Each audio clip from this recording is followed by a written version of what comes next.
어머님들께서 강의를 많이 이제 들으셨었는데 토큰보드 관련된 부분 그리고 ABA 기초 관련된 강의도 들으시고 나서 질문들을 좀 많이 올려주셔서 그 부분에 대한 답변을 좀 드렸으면 좋겠습니다. 첫 번째는 지야님의 질문이고요. 토큰보드 사용할 때 토큰 교환 시점에 대해서 궁금하다고 하셨습니다. 늘 토큰보드를 다 채우면 아이는 당장 바꿔주길 원하는데 아이가 날짜, 시간 개념이 좀 부족해서인지 며칠 몇 시에 토큰을 바꿔줄 거야 이런 게 좀 인지가 잘 안 된다라고 하시네요. 예를 들어서 강화물이 맥도날드 이제 DT에 가서 맥너겟 6개 사기라고 하면은 한밤중에 아이가 토큰을 다 모아버려서 이제 지금 막 사러 가자고 조른 행동이 나타나고 내일 아침에 일어나서 가자 이렇게 타협을 해도 자기 전까지 계속해서 조르는 이런 부분 때문에 힘들다라고 말씀 주셨거든요. 어떻게 좀 저희가 교환을 적절히 할 수 있을까요? 네, 그런 일들이 발생을 할 겁니다. 그 말은 어쨌든 어머님 너무 잘하신 건 토큰보드를 돌리셨고, 그다음에 아이가 원하는 것도 이제 유도를 하셨고, 아이가 토큰을 모은다는 개념까지 가르쳐 주셔서 너무 잘하셨어요. 그러나 자, 사실은 우리가 이 토큰을 모으는 것도 사실 좀 조작이 필요합니다. 근데 그 조작을 가는 단계는 좀 나중 단계고, 자, 지금 사실 어머님이 하셔야 되는 건 뭐냐면 즉각적으로 줄 수 있는 강화물만 사실 준비를 해야 돼요. 우리가 예를 들어 지금 강화를 하면서 지금 뭐 하고 싶어? 미국 가고 싶어요. 이건 안 되는 거예요. 자, 어쨌든 제한이라는 게 설정이 돼야 되는 거예요. 그래서 되도록이면은 지금 당장 집에서 제공할 수 있는 강화제로 정리를 해놓는 게 좋습니다. 처음에 연습은 이제 그렇게 해야 돼요. 그래서 우리 토큰을 5개를 모으면 바로바로 줄 수 있는 강화제를 써야 되고요. 사실은 제가 이제 요 단계가 거치고 나면 제가 지금 말씀드린 약간 조작, 우리도 이제 조작을 조금 하는 거예요. 그래서 사실 토큰을 모으는 시기와 그 다음에 맥도날드 DT를 간다든지 뭐 에버랜드를 간다든지 뭐 서울랜드를 간다든지 이런 것들이 지금 시기상 사실 좀 맞아떨어지게 토큰을 우리가 제공하는 방법이에요. 그래서 저 같은 경우는 이제 어떻게 할 거냐면은 일반적으로 집에서 쓸 수 있는 토큰 보드를 하나 써서 얘는 바로바로 줄 수 있는 강화, 거기에 사실 리스트는 집에서 바로바로 줄 수 있는 강화제를 집어넣는 거고요. 그 다음에 장기적인 우리가 토큰 보드를 하나 준비하는 거예요. 그러니까 장기적인 거는 지금 맥도날드 DT도 포함될 거고 뭐 에버랜드가 될 수도 있고 바닷가도 될 수도 있어요. 그 다음에 뭐 예를 들어 레고 큰 거, 작은 거 말고 큰 거, 돈을 모아서 이제 사야 되는 것들, 이런 것들은 이제 보드 큰 걸로 아니면 따로 정리를 해놓는 거예요. 근데 대신에 여기는 이제 토큰을 우리가 예를 들어 10개를 채워야지 이걸 갈 수 있다. 자, 여기서 이제 조작이 들어가는 게 뭐냐면 이걸 얻는 순간들을요 우리가 가기 직전까지 좀 끌고 갈 필요가 있다라는 거예요. 그래서 우리가 사실은 뭐 에버랜드나 이런 데 갈 때 사실 학교에서도 저희 미국에서도 그랬어요.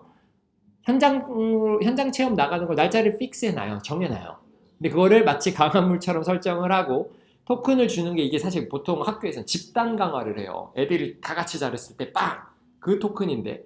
근데 그게 이제 가는 시기가 정해져 있는 거예요.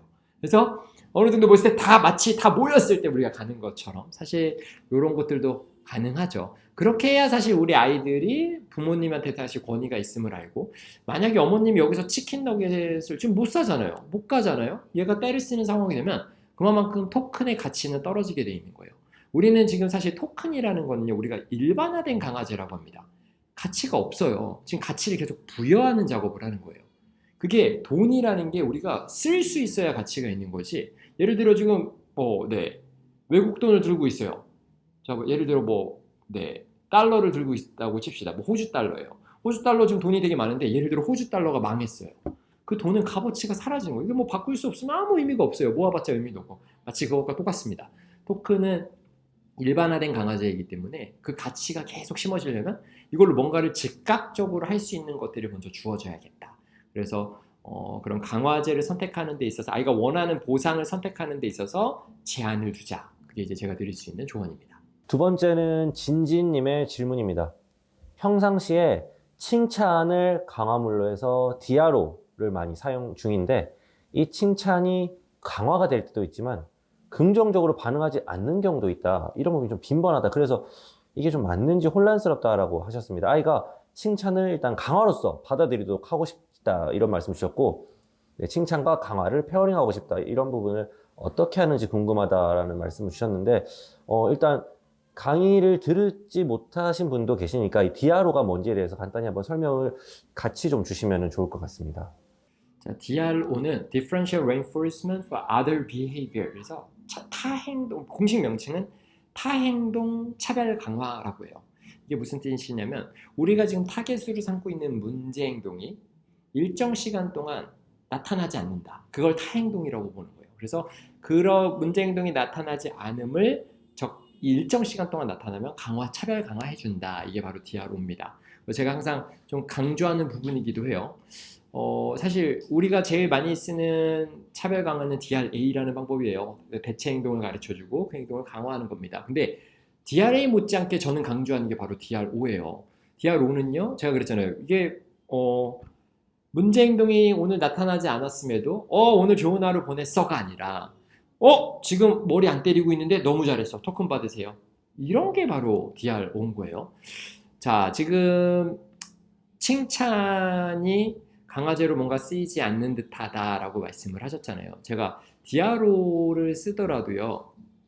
저는 칭찬과 토큰을 진짜 페어링 했으면 좋겠어요. 지금 토큰을 쓰고 있는지는 모르겠는데 사실 토큰을 먼저 모아서 뭔가 좋은 걸 얻는 거다라는 개념부터 알았으면 좋겠고, 왜냐면 칭찬이라는 거는요, 이 아이가 사실 태어나서부터 좀 경험을 하던 거예요. 이건 사회적 교류를 뜻하고요.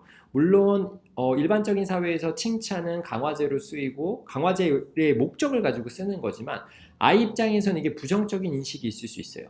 소위 우리가 이제 MBTI로 따지면 이제 I에 해당되는 아이들을 생각해 봅시다. 정말 내성적인 사람들. 이 사람들은 칭찬이 굉장히 거부스러울 수 있어요. 이런 것들이 굉장히 무안하고. 그 다음에 또는 이런 칭찬이 다른 식으로 페어링 됐다 그러면 이게 칭찬이 좋은 행동이 좋은 보상이 아니라고 당연히 느낄 수 있고요. 그래서 칭찬을 강화제와 페어링하는 건 오히려 더 어려울 것 같아요. 그래서 첫 번째로 뭔가 페어링하는 작업으로서 저는 아까 첫 번째 말씀드린 일반화된 강화제, 정말 아무런 가치도 없는, 우리가 이걸 중립 강화제, 중립적인 중립 자극이라고 해요. 이런 중립적인 것부터 좀 페어링하는 연습들을 좀 하면 좋겠다. 그래서 토큰을 모으는 것 자체가 좋은 일이야 라는 거를 페어링하면서 우리가 이제 그 연습을 먼저 하면 그럼 DRO가 제대로 일단 먹히는 거죠. 그래서 어머님은 칭찬이라는 걸 써서 지금 DRO를 하지만 그게 진짜 강화가 아니면은 DRO가 아닌 거예요. 그래서 토큰이라는 걸 통해서 문제 행동이 일어나지 않으면 계속 강화를 일단 해주고, 그러면 아이가 토큰의 개념을 알 수 있어요. 이거 되게 가치 있는 거고, 이거 모으면 너무 좋은 거고, 내가 참았을 때, DRO는 보통 문제 행동을 억제시키고 참는 연습을 시켜주는 것들인데, 얘가 기꺼이 참음이 생기는 거예요. 그런 노력들이. 근데 여기서 이제 칭찬이란 걸 그 이후에 우리가 페어링을 해주면 더 좋아요. 그래서 보통 페어링 시킬 때 우리가 조건이 있습니다. 페어링을 시킬 때는요, 페어링 시키고자 하는 것을 먼저 말하고 그 다음에 우리가 원래 이제 있던 것들을 페어링 시키는 거예요. 그래서 칭찬을 하면서 토큰을 주고, 또 먼저 너무 잘했어 한 다음에 또 토큰을 주고, 이런 게 사실 반복이 되면서 칭찬을 다시 페어링하는 연습을 해야 돼요. 그래서 지금 제가 그랬잖아요. 강화라는 말은 행동이 이후에 행동이 유지되거나 늘어났음을 뜻해요. 근데 어머님이 혹시 DRO로 강화제로 칭찬을 썼다, 이 말은 사실 틀린 게 될 수도 있는 거예요.